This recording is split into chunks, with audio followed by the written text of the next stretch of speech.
Hello guys, this week was really off because it is not only 1 week but 2 weeks mixed together.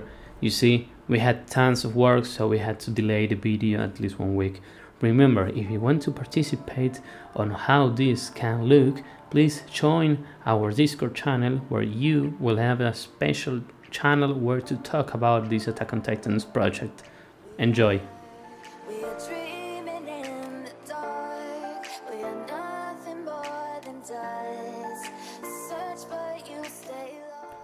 Well, first of all, we started creating the environment. This step consisted on creating with height fields what will become the terrain, the surroundings. I grabbed some references from the city and I wanted to see how the mountains would actually look. And I think we are doing a great job on showing this. Since we are going to make everything on CG, I need to have the amount of resolution for our textures. We are going to use masks for the rivers and the forests. Now, well, as always, made some updates on the canon. He improved the textures by adding some roughness and some decay on it. Remember, this is a cannon that went to war, so it has to be a little bit worn down.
We improved the wall and the whole city by adding to the environment. In this case, we included some noises, we included different parts of the environment. Inside the wall, we want everything to be plain, like for example, a soft ground. On the outer side of the wall, we want more mountains, and we created that sensation that adds to the scale of the whole scene with masks. As you can see here, we are displacing the whole terrain according to the houses. Look at these masks, they're actually moving the ground up, so the houses have a foundation where to stand on. The whole mountain from the inside of the city is actually a displacement that moves along with the castle, with the headquarters.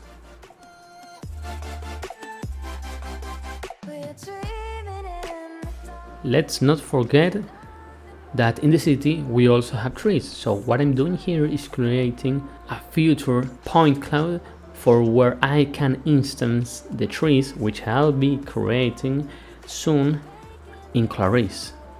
I also want to have more houses, so I added a little bit more houses to be displayed. Remember, this is only a proxy geometry.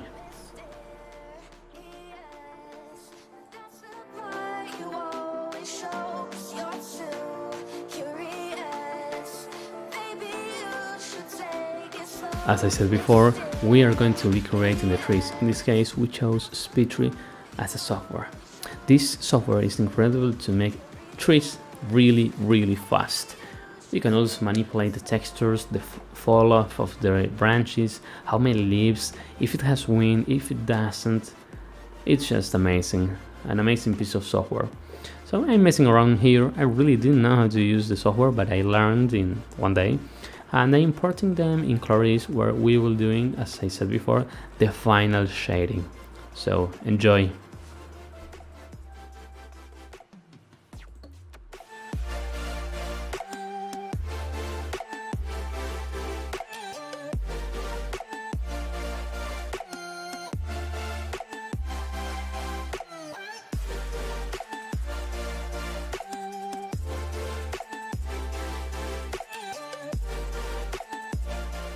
I got back into the houses, but you know what I did?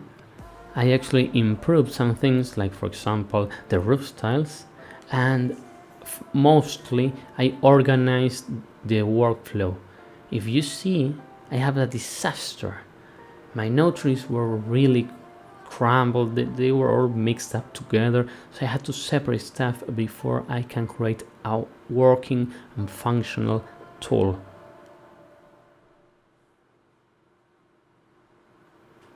If you look closely, you can see that I'm basically standardizing the whole tool. This will become really useful when I make the whole variables. I will be able to find everything and I will know where everything is.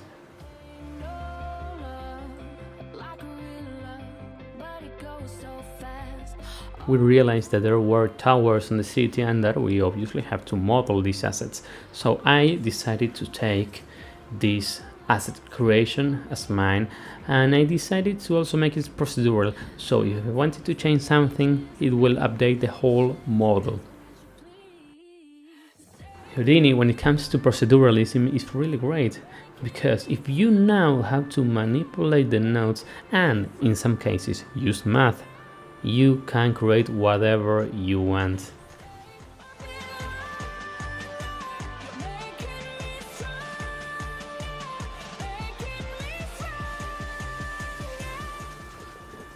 This tower is basically a mixture of booleans, bevels and polyextrudes. It's not that hard, but it's really useful to know where and how to manipulate the base geometries.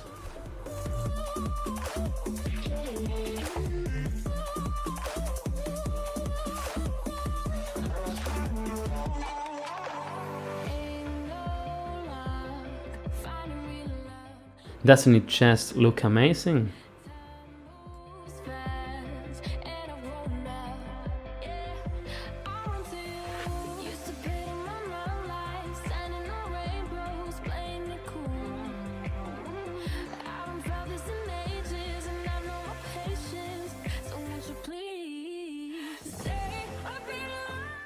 If you enjoyed the video, please remember to go and click that bell. Subscribe to the YouTube channel and please go to my Discord. You will be able to find daily information on how the project is continuing. So as always, thank you and until the next time.